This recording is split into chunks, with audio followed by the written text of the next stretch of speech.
When it comes to health and fitness and eating right, do you feel like you're on a roller coaster ride? You have a couple weeks or even months where you are on track and you are nailing your workouts and you're eating great, and then you slip into a little funk and then you're out of it for a little bit, and then you fall back into all your great habits, and then it goes back and forth and back and forth. So today I am going to give you 10 motivational tips that will help you keep moving forward and reaching for your goals. And these are different than the ones you hear me talk about all the time. Drink more water, move more, eat more protein. No, stick around because these are 10 tips that you do not hear me talk about on this channel very often. And some of them will just be brand new tips. Welcome to Boom 50 Fitness. My name's Regan, and this is your channel for all things health and fitness in your 50s and beyond.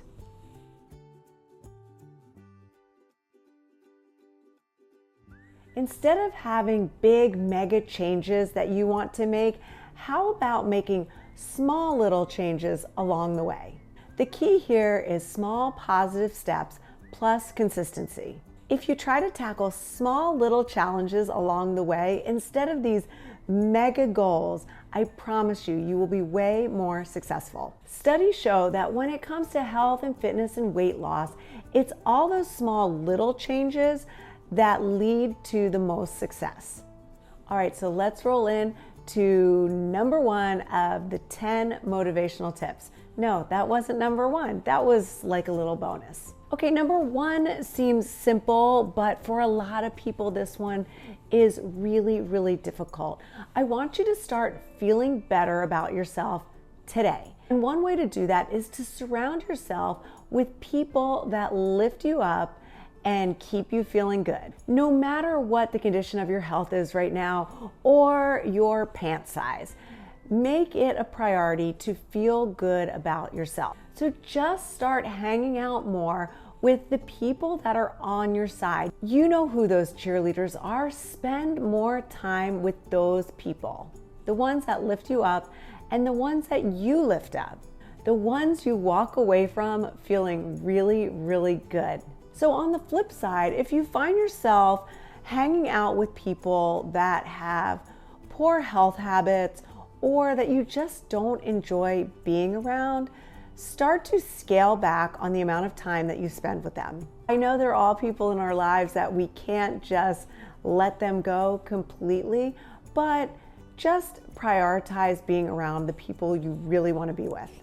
And sometimes all it takes is taking a step back and reevaluating your friendships. I know it's easier said than done, but if you work on this a little bit every single day, it just becomes more natural. Don't get hung up on how you feel today, because today you are amazing.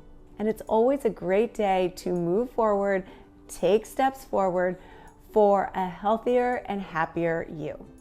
Okay, number two is rethink who your role models are. So this is very similar to number one. You want to choose role models that make you feel good. Remember vision boards of the past? It was like Pinterest, but with old school magazines. We would cut out pictures of places we wanted to live or travel to, or certain goals we wanted to reach, or what we wanted to look like. But unfortunately, a lot of times the photos we would choose would just be unattainable. But don't get me wrong, I am all about goals and having a vision for what you want your future to look like. I mean, geez, I'm living in New York City now, and New York City was always one of the pictures on my vision boards when I was a kid.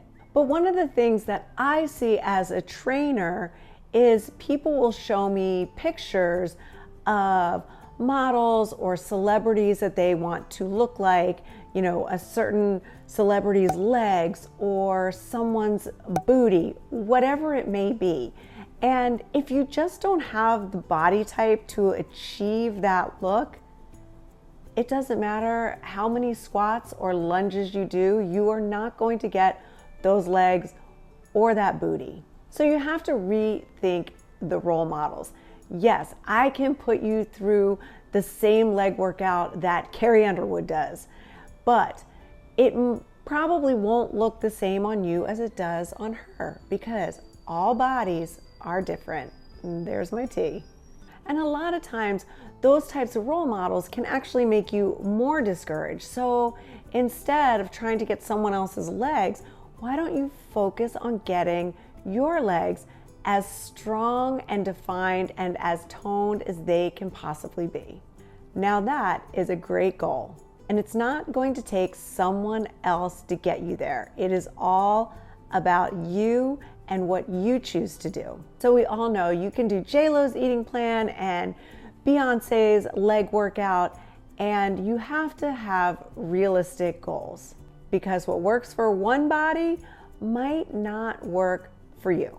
So my recommendation would be, instead of just picking a role model that is aesthetically pleasing to you, pick a role model that has great health and fitness and wellness habits. And there are a ton of great ones out there, ones that will help keep you motivated. Your role models should look strong, healthy, and real. Because nutrition is such a key component to health and fitness, number 3 revolves around eating. And that would be, know what makes you overeat. The key to staying motivated is to know what your weaknesses are and to stay on top of your strengths and not focus on the weaknesses. So ask yourself, do you use food to cope with disappointment or sadness or rejection or even happiness?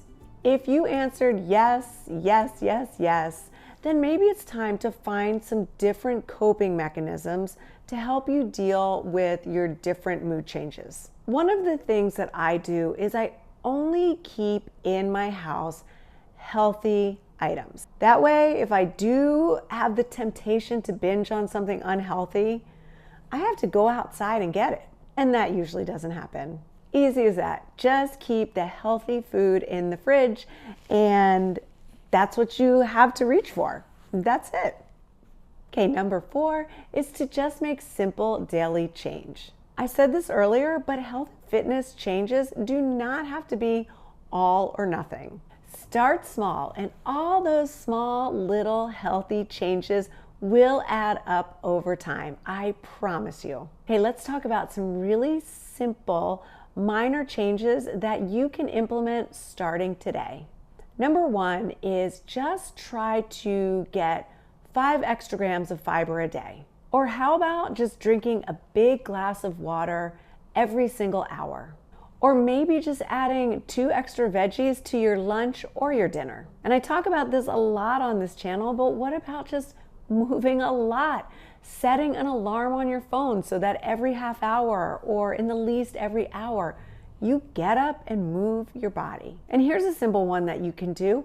Add 10 minutes to your regular workout with just a 10-minute walk at the end. And one thing that will definitely do is help lower your cortisol levels. Not to mention, give you more steps for the day. Or getting up 15 minutes earlier to go for a little walk before you go to work.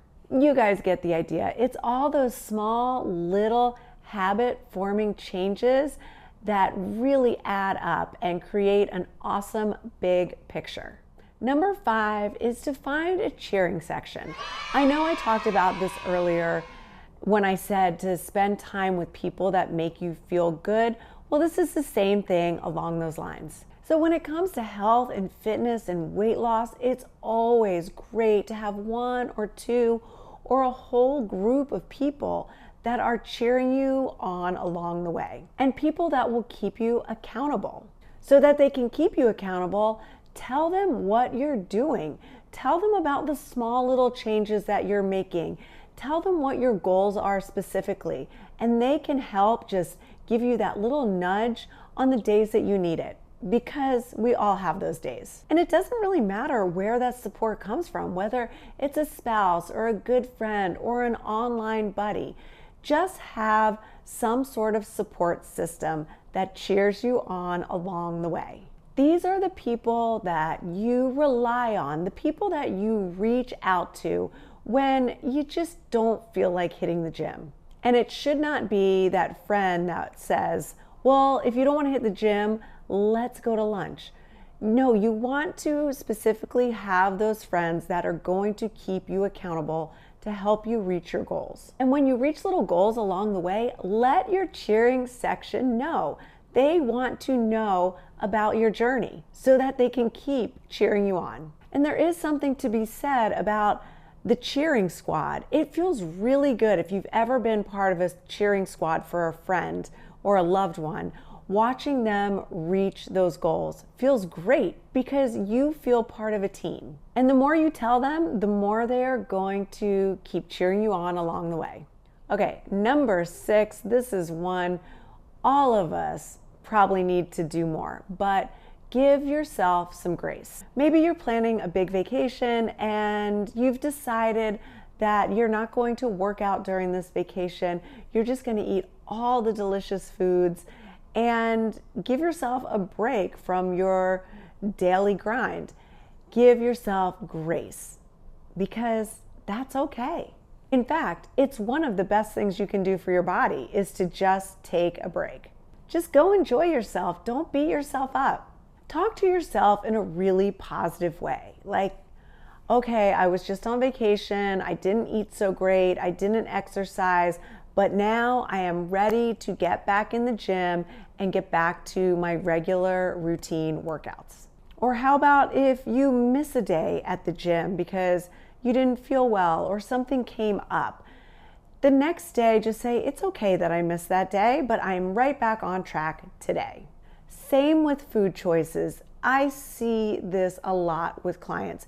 They beat themselves up because they had a slice of pizza or they ate a piece of birthday cake at the office birthday party.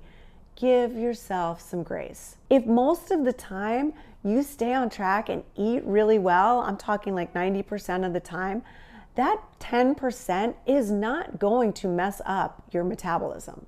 It's when these kind of things turn into habits and happen more and more frequently. And giving yourself the time for these little indulgences is really, really important. You don't even have to call it a slip up. If you miss the gym or you overate one day or you overindulged on your vacation, it's all okay. Give yourself that grace. No guilt, people. You're human. Okay, number 7 is never go hungry. You guys, what do you think the biggest cause of overeating is? Well, it's undereating. We've all been there. We go way too long without eating, and then we are ravenous. And what happens then? We just totally pig out on whatever is in front of us. If you think you need to go hungry in order to lose weight, all you are going to do is mess with your metabolism. Rigid diets just do not work. I love this saying that if you have to keep going back to your diet didn't work. Your diet should be a lifestyle. Your diet should be sustainable habits that you can do the rest of your life. So planning is also key. If you know there's going to be an office birthday party, know that you're probably going to take a few bites of cake. Or if brownies are your thing, maybe every Friday night you eat a couple bites of a brownie. Yeah, this sounds so old school, but everything in moderation. Okay, number 8 is just something you really need to remember, and that is that change takes time. So here's a great example. You see that your friend has lost a bunch of weight really, really fast, and you want to know all about it.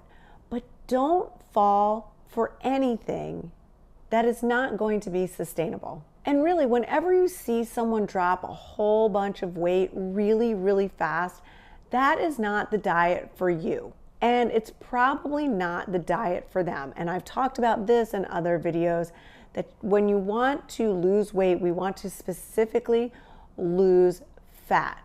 But when someone drops weight too quickly, chances are a lot of that weight has come from muscle. If you're a midlife lady like me, that is a no, no, no. We are trying to maintain and hopefully build muscle, which means trying to lose weight, we have to be extra, extra cautious. Always think slow and steady equals sustainable. Little baby steps. It's a marathon, not a sprint. Your health and fitness journey will be successful if you do it that way. But you have to keep reminding yourself that change happens slowly. But I know it's hard not to get discouraged when it's taking longer than you want it to. But give yourself some grace, and slow and steady wins the race. I did not mean to rhyme there, but I like it. All right, number 9. This is one you've heard me say before, but it's always a good reminder. Move more, sit less. And this means you need to make the choice to be physically active every single day of your life. You know all the little changes you can make. Park far away at the grocery store. Take the stairs instead of the elevator. I live in New York City, and I have noticed the biggest changes in my whole body and my energy level because I don't even have a car. I walk everywhere.